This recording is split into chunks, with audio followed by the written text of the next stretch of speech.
j'espère que vous allez bien. Je vous reviens aujourd'hui pour une vidéo qui est un tag. Effectivement, je trouve ça marrant.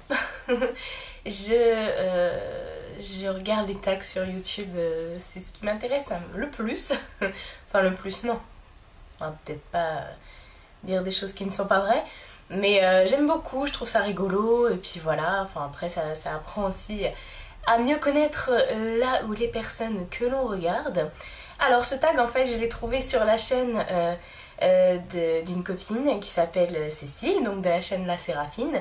Donc je me suis auto-taguée toute seule, hein. J'espère que tu ne m'en voudras pas. Donc de ce fait, bah, j'ai ta page sous les yeux pour pouvoir lire les questions et y répondre en même temps. Voilà, donc c'est parti. Question numéro 1. C'est très court, hein. Alors, qu'est-ce que le girl power pour vous? Déjà, je vous ai même pas dit ce que c'était que le tag. Le tag, c'est le tag girl power. Alors, qu'est-ce que le girl power pour moi? Donc, le girl power...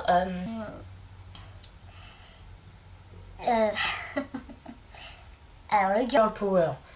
En fait, nous, les femmes, je considère qu'on a déjà un grand pouvoir par rapport à l'homme. Non, je suis pas féministe, hein. Mais on a déjà la chance d'être une femme, voilà, on va dire ça comme ça. Alors le girl power, c'est tout un tas de choses, c'est un art, c'est l'art d'être une femme, l'art d'en jouer, l'art de manipuler l'homme par le bout du nez, n'est-ce pas? C'est tout un tas de choses le girl power. C'est le caractère de la femme, ses petits sauts d'humeur. Voilà, je pense que la femme est faite pour régner en maître. Question numéro 2. Alors, je lis en même temps. Quel est le meilleur conseil que vous pouvez donner aux filles qui veulent être puissantes? Le meilleur conseil, moi je dirais que pour être puissante, enfin puissante en même temps, bon ça va. Je pense qu'il faut pas être enfermé. Bon après on peut avoir sa part de timidité, etc. Aimer sa part de solitude, bon voilà ça arrive. Après pour être puissante, je pense qu'il faut jouer avec ses atouts. Tout à fait.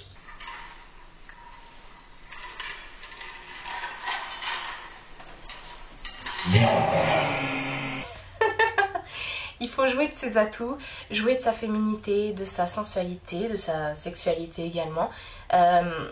C'est ça qui peut rendre quelqu'un, du moins une femme, de puissante. Parce qu'effectivement, moi je pense que j'ai la chance, oh oui, j'ai la chance d'être une femme. Et j'en joue beaucoup dans le sens où quand on est une femme, on peut jouer avec ses cheveux. On peut se maquiller, on peut... voilà, on a la chance d'être une femme, quoi. On donne la vie, tout ça. Donc, ce qui peut rendre une femme puissante, c'est le fait de mettre tous ses atouts en valeur, de vouloir diriger le monde rien qu'en dirigeant son foyer, quoi. Enfin, c'est une question qui est un peu... tu nages, Marie, tu nages.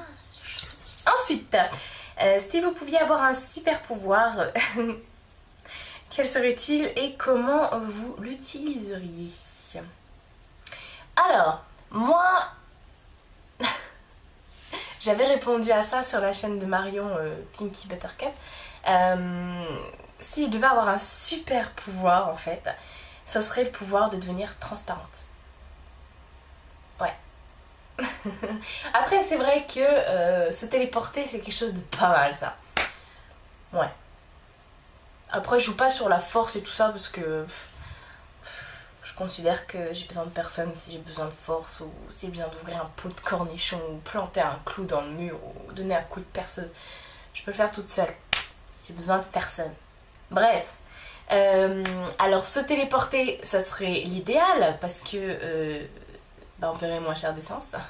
T'imagines, t'aurais pas besoin de payer ta voiture, t'aurais pas besoin de payer ton assurance, t'aurais pas besoin de payer l'essence, t'aurais pas besoin de... se téléporter effectivement, puis tu pourras aller dans le monde entier sans payer de billet d'avion, aller rejoindre quelqu'un qui te manque ou qui habite trop loin, etc. Gagner un temps fou, j'irai travailler sous les tropiques.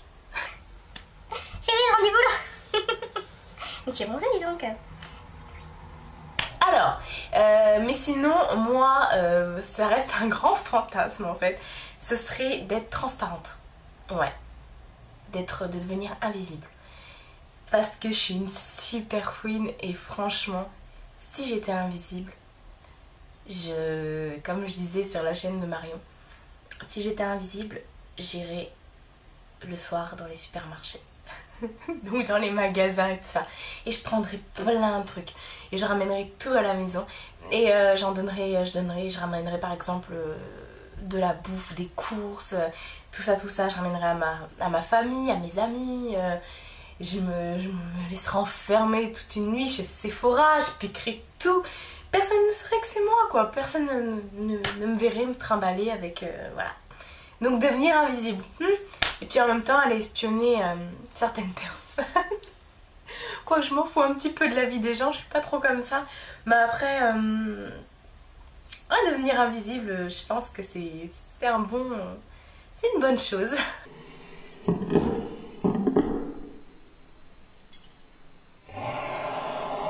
Ensuite, quatrième question. Montre-nous tes poses girl power.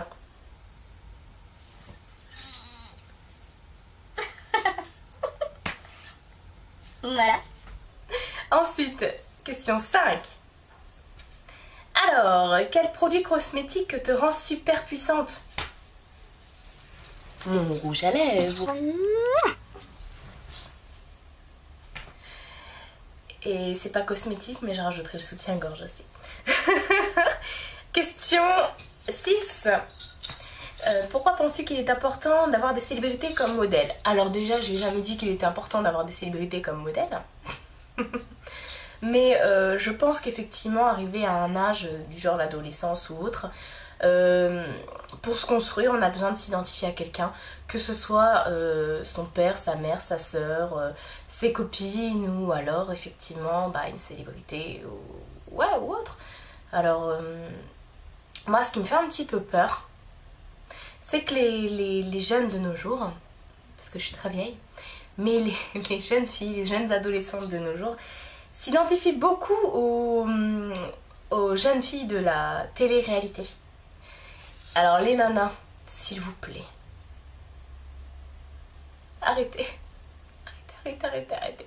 Vous pouvez pas vous identifier à ce genre de personnage, quoi qu'on est tous passés par là. Mais bon, il y en a, voilà quoi. Question 7, qui est la dernière question. Quel était ton modèle étant petite? Oh, alors étant petite, moi je suis la génération 80, donc étant petite, petite, on va dire que mes modèles c'était plutôt tout ce qui était modèle dessin animé, parce qu'on n'avait pas encore du genre mes modèles Princesse Sarah, Sailor Moon, voilà, tous ces petits trucs là qui font rêver quand on est petite. Après quand j'ai commencé à être dans ma phase adolescente, je devais avoir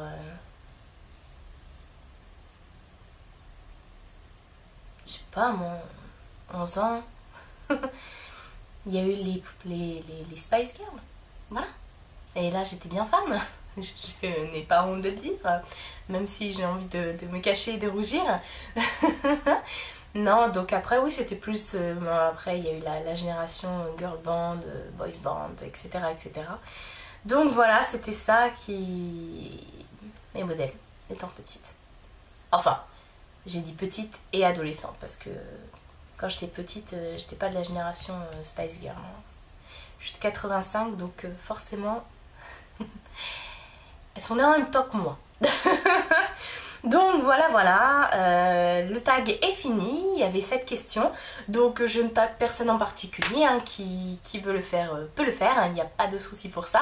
Je remercie Cécile pour ce tag sur sa chaîne, je mettrai son lien en barre d'infos et je vous fais d'énormes bisous en vous disant à très bientôt.